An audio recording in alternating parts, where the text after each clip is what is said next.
All right, welcome back to Keepin the Comic, and we're picking back up here on Blood Hunt issue number 5 from the main Blood Hunt storyline. Now, this is the finale of the series, and this time, Dr. Frickin' Doom becomes the Sorcerer Supreme, and wait until you see what he does at the end of this. We also get to see Thor go toe-to-toe with Varnae, the first vampire, and a special someone saves the Avengers.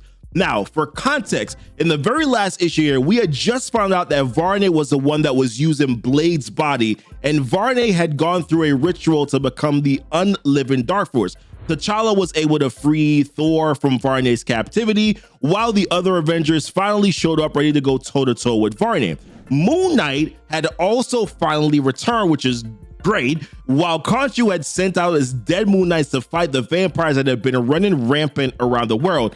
Meanwhile, Doctor Strange and Clea had visited Dr. Doom in Latveria to ask for his help with removing the Dark Force from the skies, which had been hiding the sun from the entire world. All right, we caught up now, right? Now, that's where we pick up on in this issue. Now, Doom had told them that he can indeed save the world, but the one thing that he needed to be able to do it was to become the Sorcerer Supreme. Doom stated that the only reason why he wanted the mantle of Sorcerer in the first place is because he's the one that has the knowledge of the ritual needing to turn back the darkness, and that he can only do it once he has the title. Now, up until this point in the story, the only place that had not been affected by the darkness is Latveria, which is the reason why Strange knew that Doom would be the one person that he could turn to. Now, Clea is protesting like crazy because she's a sane person, but Strange is like, technically Doom is right, but he is slightly smart. He does give him one contingency. He says the one thing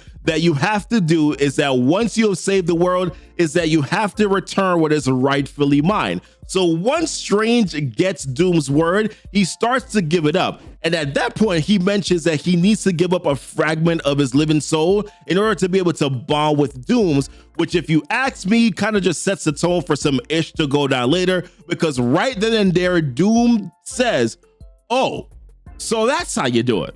Meanwhile, though, the Avengers are in an all-out battle against Varnae and his blood coven. Wanda is finally able to get back up on her feet thanks to Vision coming in and saving her at what seemed like the last minute. T'Challa looked to be in some initial danger, and then he gets saved by Captain America, but the real matchup here is the one between Varnae and Thor. Now, this is not the first time that Varnae and Thor had met each other. Thor and Varnae had actually met up over 1,000 years ago, so you can kind of call this a little bit of a reuniting, if you want to say that.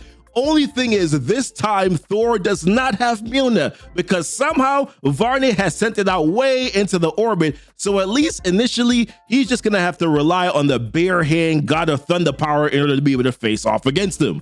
At the same time, Iron Man wanted Wanda to cast the Montesi formula in order to take down Varnae's blood coven. Now, the Montesi formula is an incantation from the Darkhold that is capable of destroying vampires. But Wanda doesn't want to use it because, in her own words, it cannot detect evil in a heart. And she doesn't want to wipe out an entire people again, because something like that could technically kill Blade, could also kill Miles Morales, who is now a vampire as well, and other good vampires that are out there. Now, Vision in this one, dude was having a rough time, man. He gets his arm ripped off, and then later on, he points out the fact that he's been slowly losing power due to the lack of solar energy that is in the earth, because listen, there's no sun.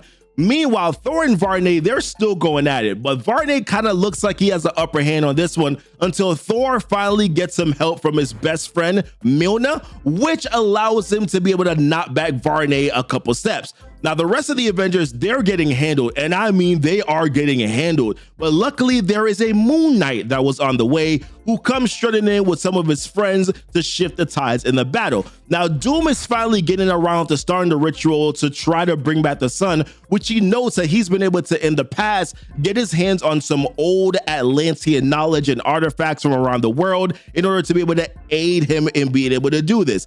And then back on the battlefield, with Moon Knight being there, they've kind of had the upper hand for a little bit, but unfortunately that was kind of short-lived, because once again, when Moon Knight asks Vision, can he handle these guys? he couldn't because of the lack of energy, and they were able to retaliate, which then sends them flying. And in that moment, Varnae is able to use the Dark Force to wrap up and constrain Thor. He's able to constrain Captain Marvel. He's able to control Dead Moon Knights, Captain America, Black Panther, and Evil Wanda. Because of this Dark Force energy that he has, he just keeps on getting stronger and stronger and stronger.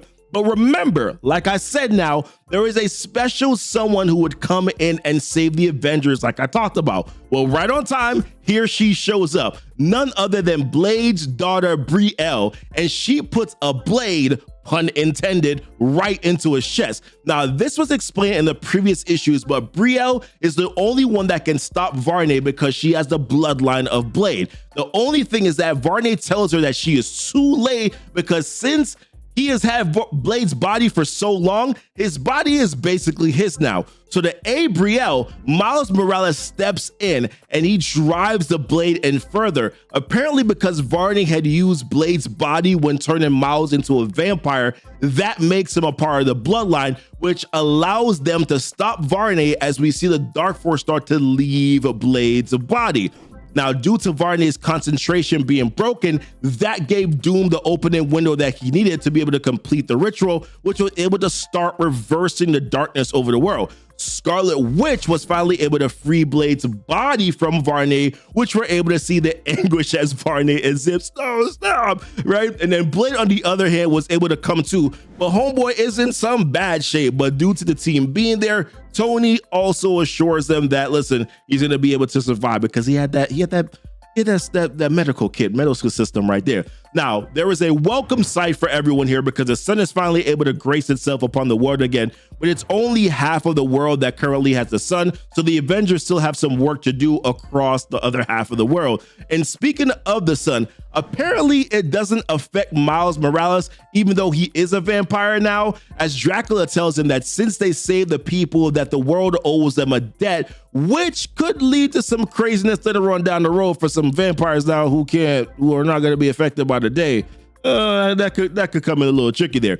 Now, there's still one piece of business that needs to be addressed, and I know that you're thinking about. Remember that Doom became the Sorcerer Supreme. So Strange asked him, he's like, hey, remember your promise to give back the mantle of Sorcerer Supreme? So Doom is like, yeah, about that oath, my guy, to surrender the office of Sorcerer Supreme after I've saved the world when I've only just begun, it kind of seems wrong, doesn't it? So he then yeets Doctor Strange and then says, let me show you what it means to really save the world. Now, as the Avengers and the rest of the team look on, Tony opens up a broadcast, which ends up being from Dr. Doom, who says to them, the vampire threat is over, and this world, our world, is safe once more, and you have one man to thank, the Earth's new superior Sorcerer Supreme, Victor Von Doom. And oh my goodness, man, I cannot wait to see the follow-up on this. This is about to be crazy. Listen, let me know what you guys think about this series here in the comments. I have enjoyed